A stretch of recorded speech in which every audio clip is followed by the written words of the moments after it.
ជន Gen Z ឆក់ទៅដល់ប្រទេសនៅអាហ្វ្រិកខាងកើតដោយសារដាច់ទឹកដាច់ភ្លើងរាល់ថ្ងៃឈ្មោះយុវជន Gen Z ដែលសំដៅលើអ្នកកើតពីឆ្នាំ1997ដល់ឆ្នាំ2012កាន់តែផលផុសខ្លាំងលើពិភពលោកហើយចលនាបាតកម្មដ៏ខ្លាំងក្លាតាមបណ្ដាប្រទេសនានាក៏កើតចេញពីកម្លាំងយុវជនចំនួនថ្មីនេះដែរបាតកម្មនៅប្រទេសមួយស្ងាត់មិនទាន់បានប៉ុន្មានផងក៏លេចឡើងនៅប្រទេសមួយផ្សេងទៀតបន្ទាប់គ្នាឥឡូវរាលដាលទៅដល់ Madagascar ឯណោះដែលជាប្រទេសកោះមួយស្ថិតក្នុងទ្វីបអាហ្វ្រិកប៉ែកខាងកើត Madagascar ជាកោះធំជាងគេបំផុតលំដាប់ទី4ក្នុងពិភពលោកចាប់ផ្ដើមតាំងពីថ្ងៃទី29ខែកញ្ញាឆ្នាំ2025មកបាតកម្មទ្រង់ទ្រាយធំបានកើតឡើងនៅរដ្ឋធានី Antananarivo ហើយបន្តរីករាលដាលកាន់តែធំទៅដល់ទីក្រុងនិងតំបន់ផ្សេងទៀតស្ទើរទូទាំងប្រទេស Madagascar ហើយអ្នកចេញធ្វើបាតកម្មនេះគឺសុទ្ធសឹងតែជាយុវជន Gen Z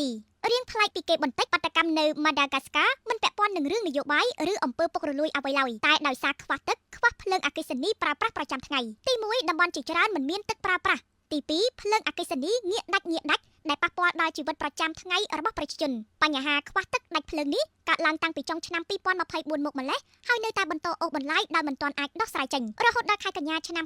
2025បញ្ហានេះកាន់តែធ្ងន់ធ្ងរឡើង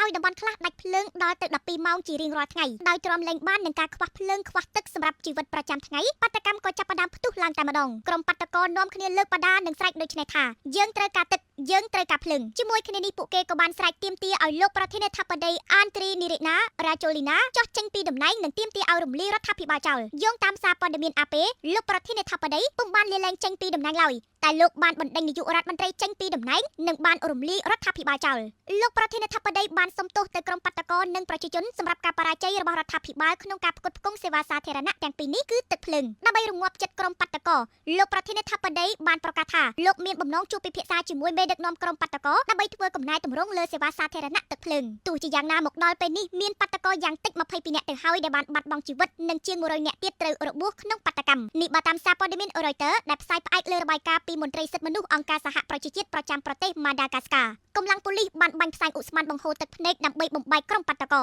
គេកំពុងតាមដានមើលបាតកម្មរបស់យុវជន Gen Z នៅតាមបណ្ដាប្រទេសនានាលើពិភពលោកទាំងមិនទាន់បានងាកចេញផងក៏ស្រាប់តែបាតកម្មរបស់យុវជន Gen Z នៅ Madagascar ផ្ទុះឡើងតាមក្រោយមួយទៀតទៅហើយដោយគិតត្រឹមពាក់កណ្ដាលឆ្នាំ2025នេះមកប្រទេសដែលទើបនឹងកើតមានបាតកម្មនិងប្រទេសកំពុងជួបបាតកម្មរបស់យុវជន Gen Z មានដូចជានេប៉ាល់ ហ្វីលីពីន ឥណ្ឌូនេស៊ី ម៉ារ៉ុក ប៉េរូនិងយេម៉ែនជាដើមសម្បីបារាំងក៏ទើបនឹងជួបបាតកម្មដែរតែនៅបារាំងមិនមែនតែយុវជនទេគឺប្រជាជនទូទៅដែលចេញធ្វើបាតកម្ម